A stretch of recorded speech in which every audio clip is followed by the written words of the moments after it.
And it seems to be the night of new faces. So we've got Infect versus Affinity. Now this is another one of our new players coming out trying to play Infect. It is a little bit more of the budget Infect, so you are going to notice some of the cards a little bit different. And SGT Dimples, thank you so much for the follow. I'm glad you're liking the stream tonight. We do go live every Monday, 6:30 p.m. Eastern. So anyone else that's feeling the need to show the love, they like the stream, make sure you hit the follow button here. Really appreciate the support.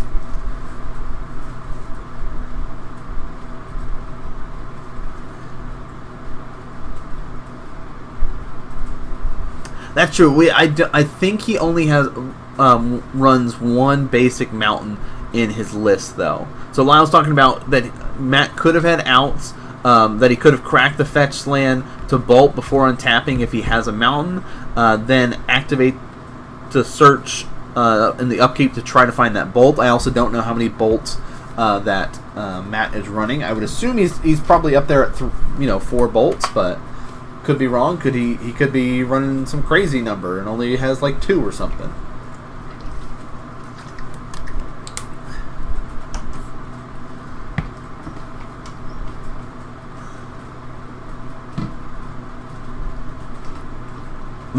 Does MMM also stand for Monday? No, it does not stand. It stands for Modern Magic Mondays. Good question. It should. It should stand for Monday. So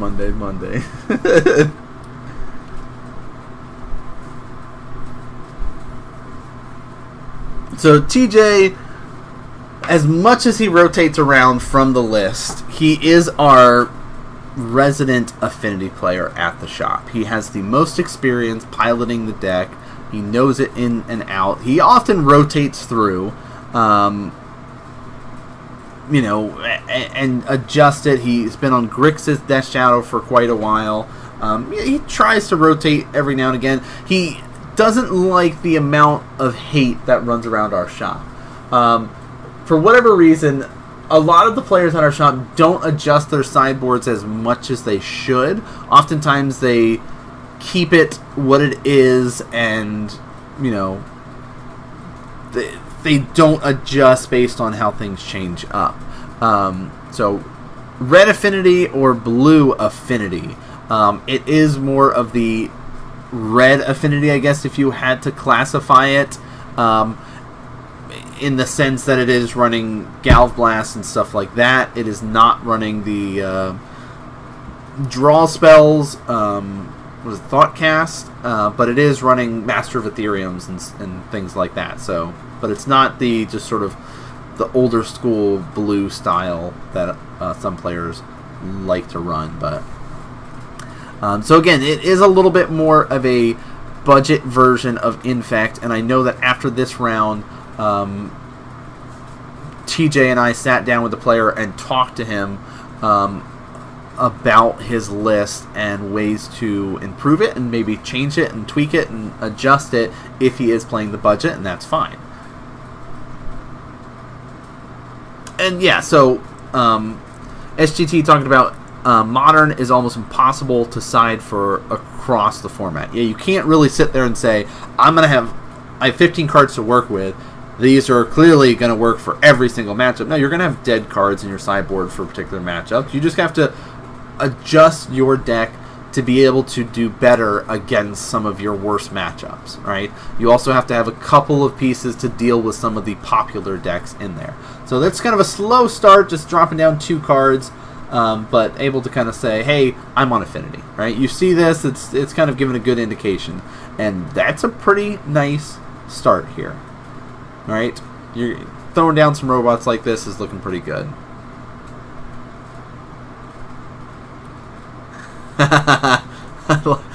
Budget doesn't have the signed foil needle. So we say not just the lack of foils making it a budget, but like you can see with like Hinterland Harbors and stuff like that. And that is a good way to look at it, is it really can go either way in this matchup. Oftentimes it is that sort of 50-50, maybe leaning a little bit more one way or the other depending on who is on the draw. has a big effect in it, especially, we think about it is both of them are racing, and both of them are trying to ignore kind of what each other are doing. How can I get in as much as I can? That sort of thing. The advantage that Affinity has over Infect is it can go wide very easily and just kind of get in the way, right? It's got, hey, there's creatures now that I'm making off of my lands that can get in the way of your flying lands. I have a lot of guys on the ground to get in the way of your Glistener Elf. You've got to hope that you can sit there and do a lot with... We're going to see some shenanigans. Get in the way. Get with like some Blighted Agents and things like that. So here is not a good thing to have happen. Regardless of this, unless he gave that Glistener Elf first strike, both of those creatures are going to be dying here. Alright, so he just says, hey, I'm going to activate this Steel Overseer and I'm going to pump the team. Alright, we're going to give everybody +1 counter. It's fine. I'm going to activate this guy here. Oh. Basically saying I'd rather keep that second Ink Moth. This'll die. Your Ink Moth, or your Glistener Elf still lives. Wait, didn't he tap it before damage?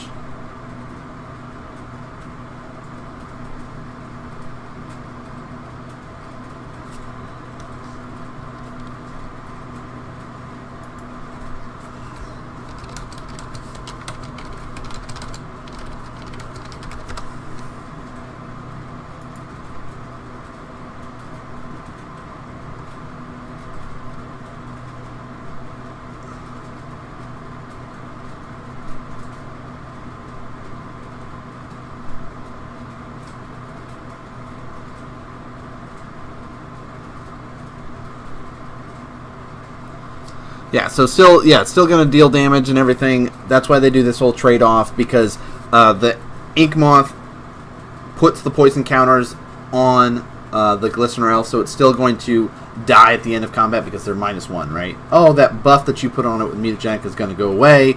Hey, that's going to happen. Alright, so we're seeing some shenanigans here, pushing for damage, and I missed a little bit of that combat there, but he was at least able to push for 2 points of damage, dropping down to 18. And Cranial Plating was thrown down. He says, Gal Blast that, let's get rid of it, get out of here, I don't want to deal with your unblockable stuff. And with our Infect player being tapped out, that means he has no way of saving it, even though he did have cards to help protect it in his hand.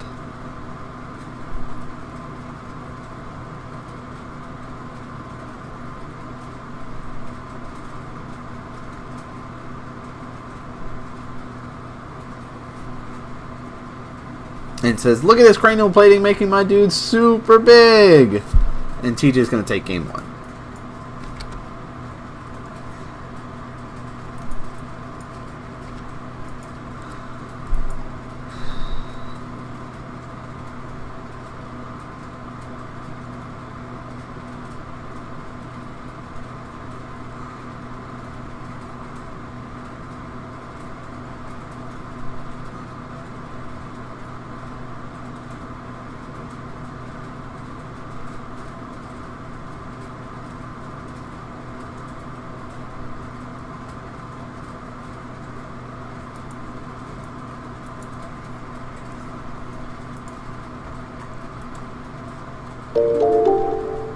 YZCD, thank you for the follow. Glad you're liking the stream tonight.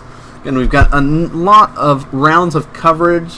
Normally we get between 4 and 5 rounds every Monday. This week we have kind of a double feature of week number 1 and week number 2 of season 8. So that kind of puts us at 7 rounds of coverage tonight. So lots of action to be able to show you. So it looks like both players kind of going through sideboard options. More removal spells that could be able to come in for TJ, that sort of thing here. He's also could be saying, hey, these aren't going to really help in this sort of situation. Let me bring in some more Etch Champions at this point in time. Our Infect player kind of going through his and sort of deciding, all right, what sort of stuff do I care about? And yeah, you can see the way he's kind of laying things out is a really unique way to go about his sideboard aspects of it.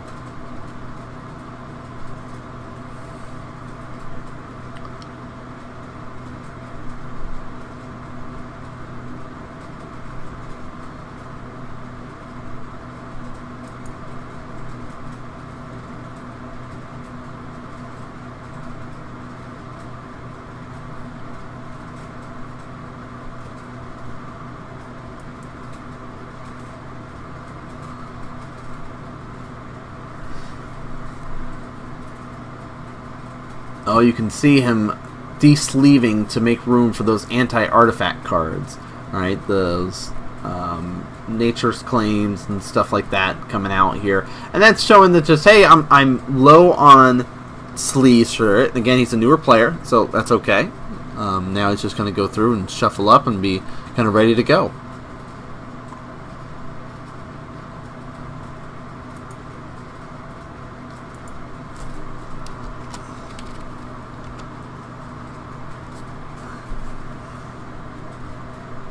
The old face-up sideboarding strat. Yeah, it's the old face-up sideboarding strat style of play. And again, like new players, sometimes it's easier for them to just lay things out and look at it and go, okay, all right, this makes a lot of sense. I'm a visual player. I just need to see what's in my deck, what's out of my deck, what can I take in and out, kind of thing. And you'll see a lot of players try to go for these like strategies. Okay, I'll keep my information hidden. Now I might add all 15 cards into my sideboard here and try to adjust it accordingly, right? I might start taking out the cards I don't need. Some players will do that, right? They'll say, hey, I'm gonna go and do this, but it takes a lot of skill to be able to do that, and sideboarding is a skill that needs to be developed and takes a little bit of time to learn.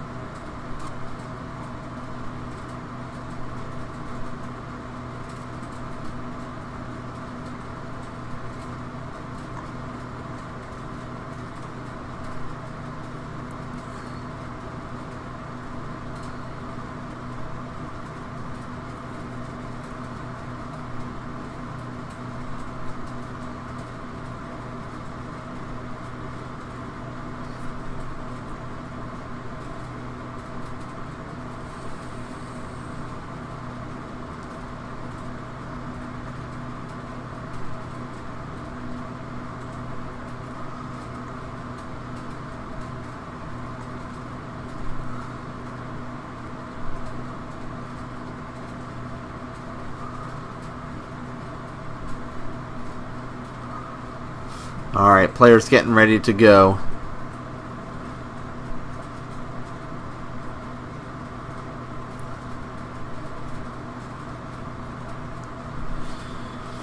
TJ happy with his list. Looks like our Infect player is going to be shuffling up, trying to decide whether or not he would like to keep 6.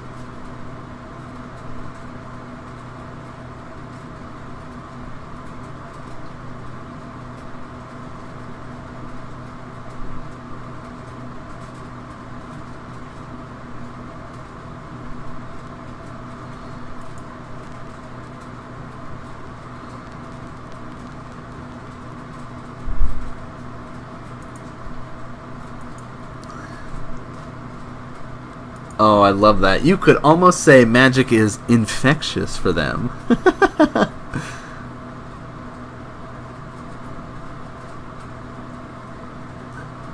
So Lyle given a good insight here. He says, I've been adding all 15 when boarding, and I found it to be much more informative of getting the big picture of what's important, and easier when it comes to making cuts. And I think once you start learning the ins and outs of your deck, that definitely applies. I know if it's within the first month of you playing the list, you might not want to do that, especially for newer players that are still getting used to the game. Take your time and going through your sideboards a little bit more. I know a lot of times people go, I don't know what to take out and what to keep in. Well, once you learn what is beneficial in specific matchups, right? And like if you're playing as Infect, you have to keep all the creatures, right? You really just kind of shave down on the number of pump spells and which ones are more important, right? If you say, okay, how likely am I going to get a turn 2 or turn 3 kill? In this particular matchup, if there's no disruption, my likelihood goes up, right? If there's not as much removal coming at me, my likelihood goes up. But if I'm playing against a heavy creature deck, my likelihood is going to start going down, right? So there's like these sort of ins and outs you have to kind of work through and navigate through to kind of find, all right, maybe I don't need as many mutagenics in this particular matchup, right? Maybe I need more of this removal spell, like another Dismember for this matchup. So looks like has a creature. Hinterland Harbors is one of his lands, which, that's the downside of not running the shock lands. It does end up hurting you a little bit, but again, newer players, budget players, you have to find those replacements. And it's a fine card to run when you're trying to get into the game and be able to get to that point. So we're seeing 3. Is he going to get to 4? 4 cards. Signal Pest comes down. Ornithopter. That's always a fun game to play when you're rocking out the Affinity matchup. How many cards are they going to drop on turn 1? So TJ kind of explaining how this battle cry is going to work.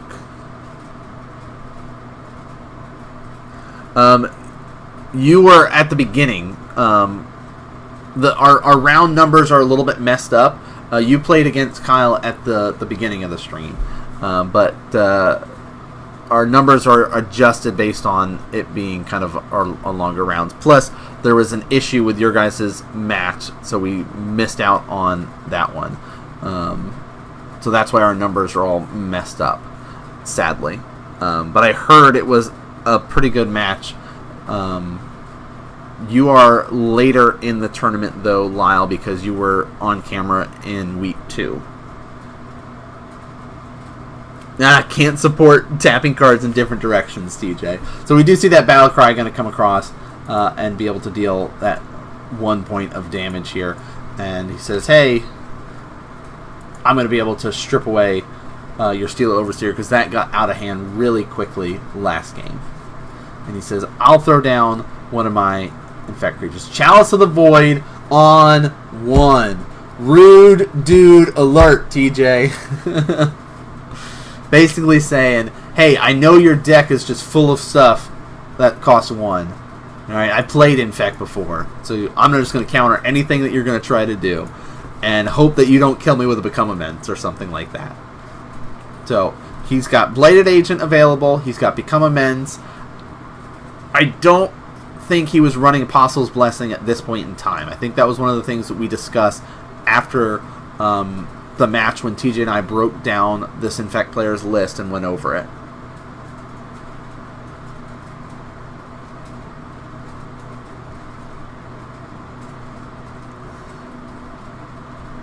So he says, hey, I'll push for 1 point of damage here. Here's 1.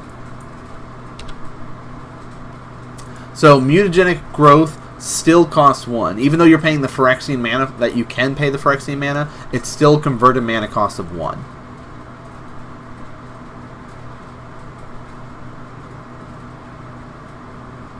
And Cranial Platon's going to come down. He says, hey, here's 1 more point of damage. So, like, when he brings in Chalice, that's just basically saying, alright, Galv Blast and stuff like that I can't really use, but the more important stuff is dropping down those 1 costs early, like Signal Pest and stuff, and then just being able to push for damage. Yeah, I like this. I'd test TJ's ability to remember that chalice trigger hard, multiple times too. That's the thing, like a lot of players just miss it, and we see TJ going to lose 2 life here because he's going to pay that Phyrexian mana. Get that Volt Scourge out.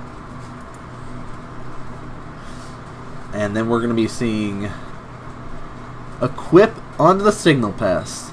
It says push for damage with this guy. 1, 2, 3, 4, 5. Here is 5 artifacts, dropping you down to 12. Well, there's a Cathedral of War, so that is that Exalted land. So he says, hey, Exalted trigger, I'm coming at you for 2 now.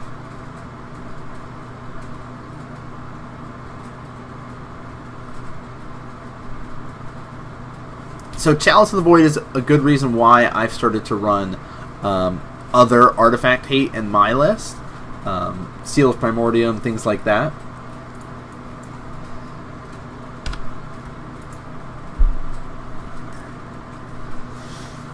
Things are going to get dangerous though. Next round, he can start activating those blinks and inks down in his land zone there to be able to push for extra damage. And you can see TJ start to like do math a little bit there and count things up. Spire of Industry is going to come down.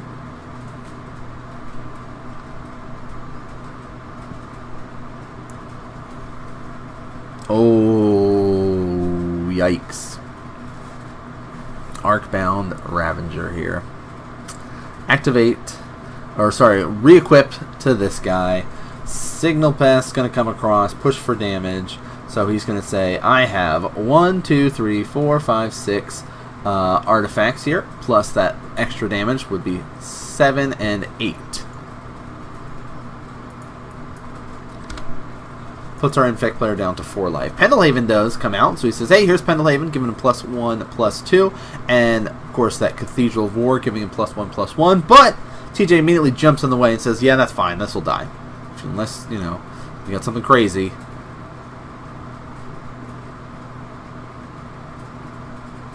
And it says, hey, look at all this stuff that I wish I could have done.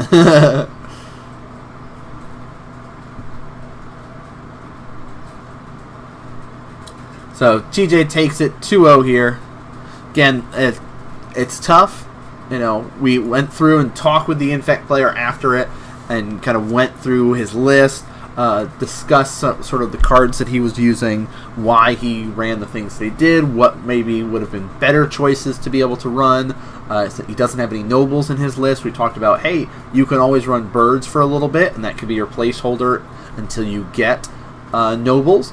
The birds is also nice because you don't run very many lands, and you can generate extra mana off him, so you can be able to cast your pump spells a little bit easier. Also, birds pull removal spells oftentimes. If you play a bird on turn 1, oftentimes people are going to try to kill that, and then you follow it up with, oh, hey, here's my Infect creatures. They've already wasted some of their removal. So, you know, we went through that discussion. We talked about some of the removal spells that he could be running.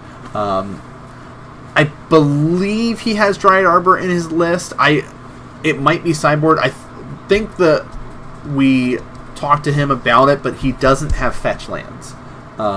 So that was one of the things that it makes it much harder to run something like a Dryad Arbor without the fetch lands. We've also talked to him about reducing the number of Become Immense. Like you shouldn't run a full play set if you don't have the fetch lands and extra things to throw into your graveyard, things like that. So we've got a couple more rounds to go, guys. Again, we're flying through things tonight. There are 7 rounds. We've already gone through at least 3 of them. So let's hop over. We've got another Infect player on camera. I don't know who invited this scum.